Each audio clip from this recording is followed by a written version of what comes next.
First and foremost, to freely engage the arguments that have occupied mankind throughout its history.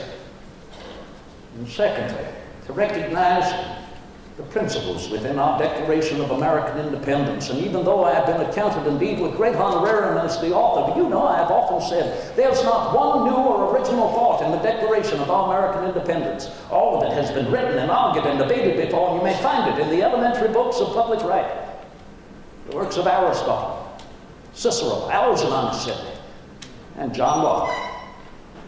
But I attempted to do with the jottings of my pen what the committee attempted to do in their review of it, and what our Continental Congress engaged to do as well, was simply to shed the lofty sophisms and explain it all in clear and simple terms so that everyone might understand it, so that it might be comprehended in the great diversity of our population. And I've always said that diversity is our greatest strength, and to place before the world the common sense of the matter.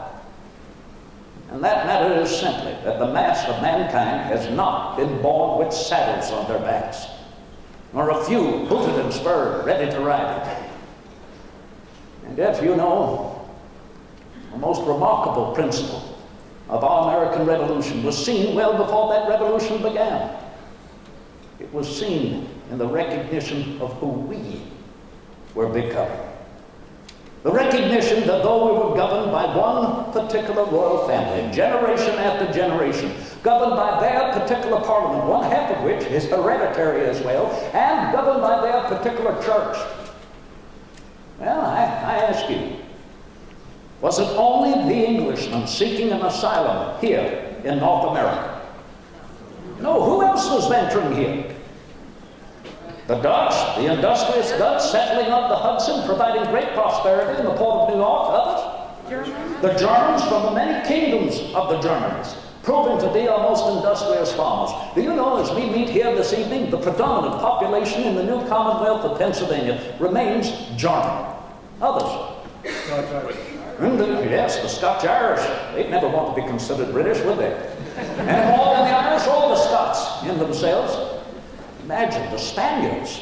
Oh, here well before the British or any others, the French, the mortal enemy of England, seeking an asylum here, claiming a great deal of our continent as their own. We know some from the Italies, some from the Russians, some from the Orient, the Hebrews, seeking a new promised land and citizens. Who can deny the African? Not a one of us should deny the great majority were brought here against their will, and yet as well, not a one should deny they have been settled here from the earliest days, have they not, with everybody else? And therefore, surely, what we began to realize is the simple fact, quite evident indeed, though governed by the British monarchy thousands of miles removed, here in America we were becoming the less and less British, and the more and more self-evident. And I ask you, my fellow Americans, where or when does that end? Why the hesitation? Boldly spoken, it never ends. Indeed, many of you seated here tonight, descendant of those who sought these shores generations ago, others recently arrived, and so it will continue. Nati naturam habilis unto generations yet unborn. I have written, shall oppressed humanity find no asylum on this globe? We are that asylum. We ever have been. And by whose providence? Look about you, my fellow Americans. You will see a greater representation of the family of man than perhaps any nation may boast. All here recognizing our natural right to engage those rights given to us by our Creator. Particularly, indeed, our talents given to us by Him, one different from the other, by which we not only pursue our happiness, but improve the condition of our lives, that of our fellow man.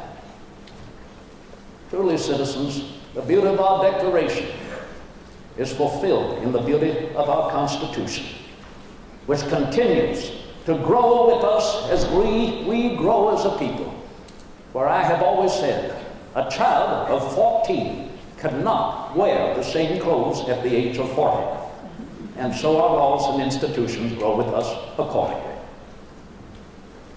Well, I thank you, Your Excellency. I thank you, my fellow citizens. I look forward to your questions. But now, what an honorarium. What a pleasure for me to introduce a gentleman that I have become acquainted with. Oh, I was struck with his surname when they told it to me. Your Excellency, I thought it was indeed an immediate relative of the hero of our revolution, General Benjamin Lincoln. Oh, the gentleman who received the sword at surrender. Precisely. Or I thought perhaps he was an immediate relative of my first Attorney General, Levi Lincoln of Massachusetts. But no, rather, as I understand he is a relation of the two aforementioned, this gentleman was born the last few months of my presidency, and he is with us this evening. Gentlemen and ladies, please welcome the 16th President of our United States, Abraham Lincoln.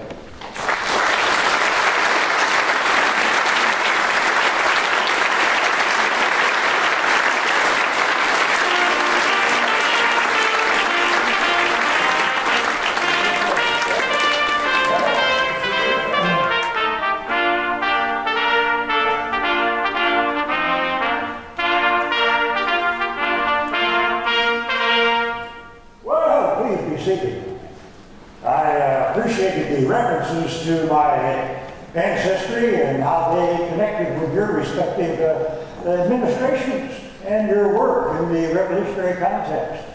I have a feeling that these people know that the Lincolns had migrated out to Kentucky and that I would be born there, 2 states south of where we are tonight in 1809, the year you left the presidency, as you said. And I did my little bit of education in a one-room log cabin school in Indiana, down very close to the Ohio River, so I was your distant neighbor.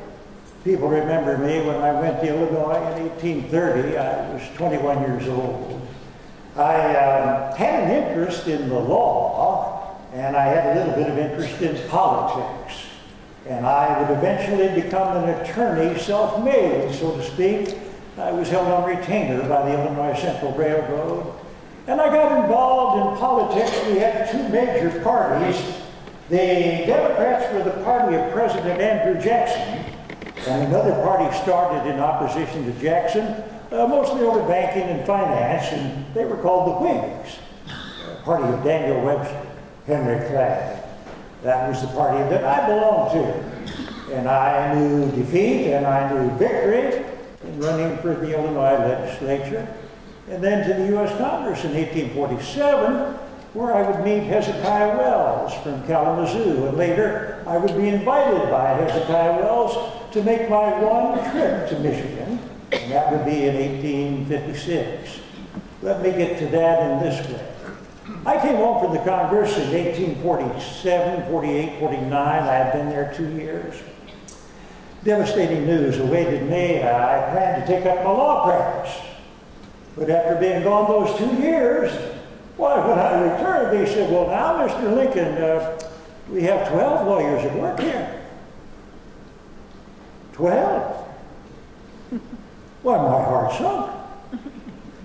Could you ever imagine a town of 3,900 people with 12 lawyers? Well, I would have to ride the circuit to find business, and I traveled to distant counties in Illinois, and I tried cases at the courthouses in different counties, and I was in that until 1854. Now, in 1854, the land that Mr. Jefferson had procured in 1803, we had called it the Louisiana Purchase.